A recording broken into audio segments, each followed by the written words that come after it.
Hi folks, welcome to Set Apart Homestead. This is Travis, and I wanted to talk today about food.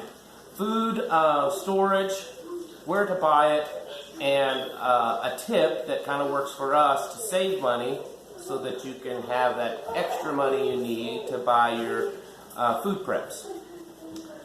If most of you might be like us, or at least some of you are probably like us, meaning that you don't have a lot of extra money every month.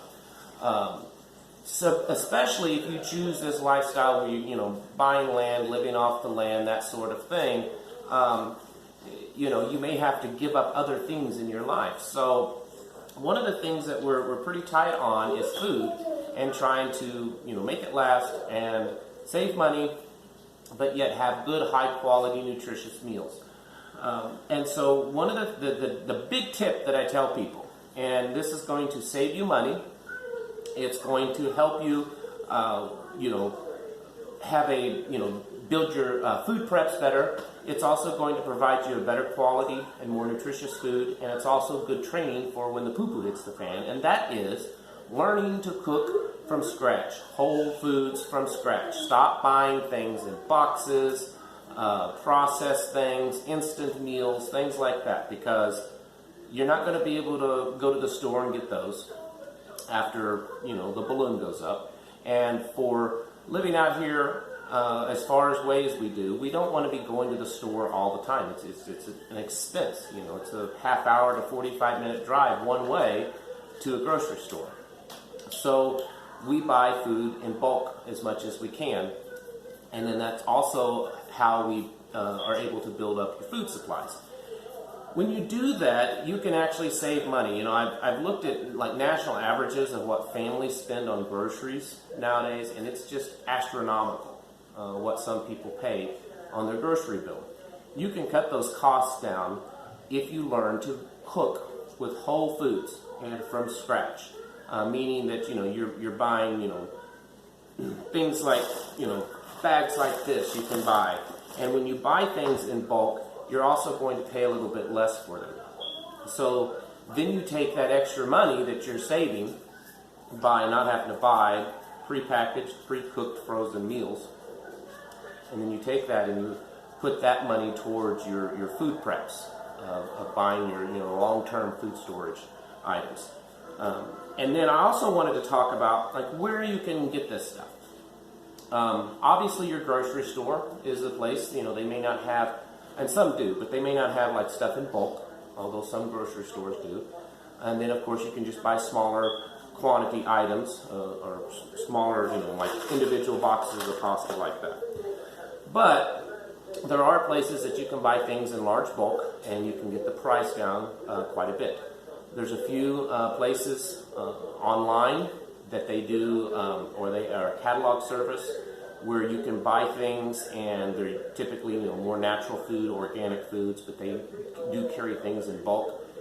And they have a delivery truck that you go to a certain location at a certain time of the month to pick up your stuff. And I'll leave links to some of those in the description.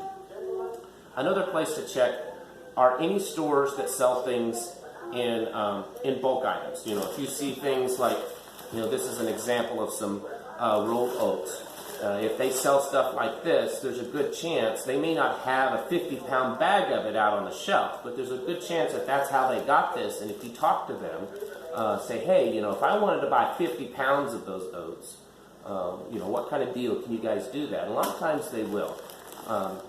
Any places that sell, a lot of your natural food stores will sell stuff in bulk, and then there are smaller bulk stores or smaller stores around community like grocers and stuff that you can buy things in bulk.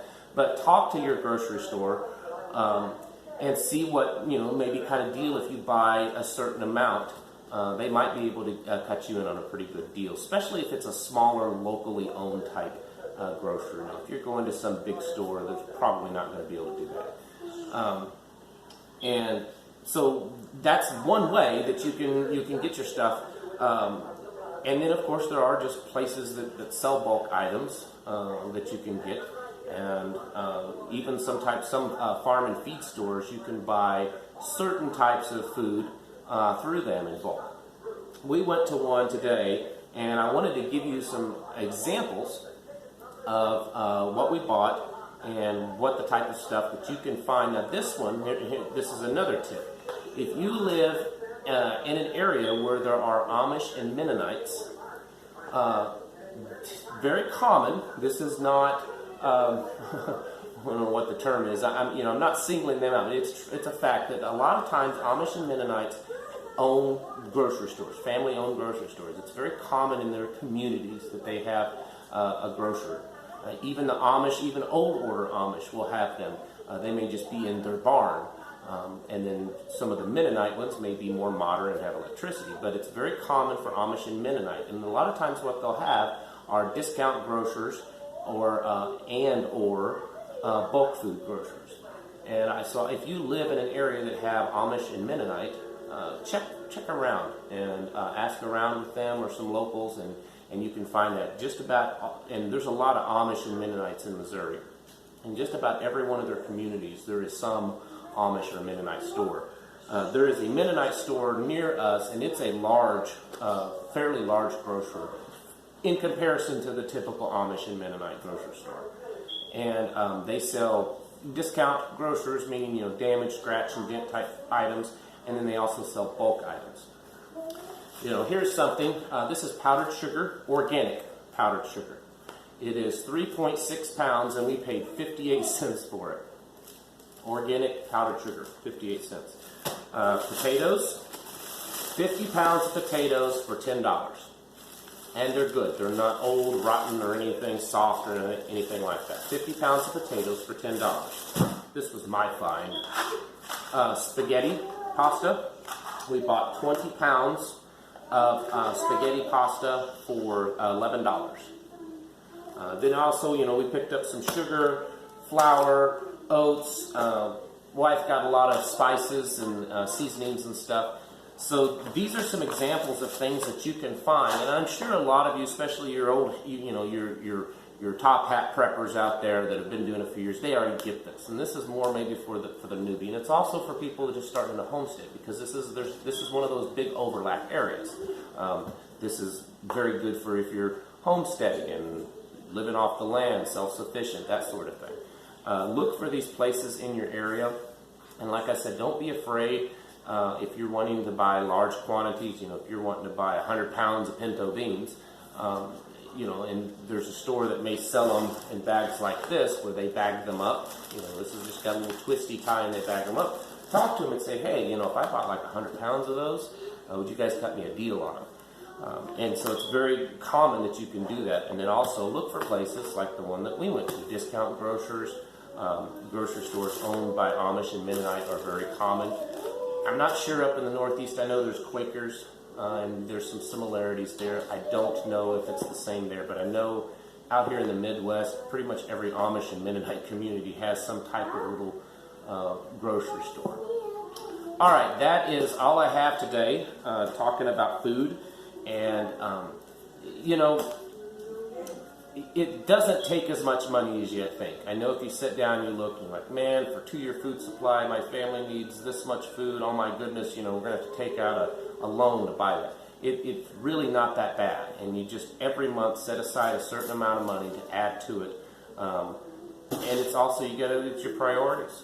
What is important? And, there may be some things that you can cut back on in your family to come up with the funds to do this. Right now is the time to do it.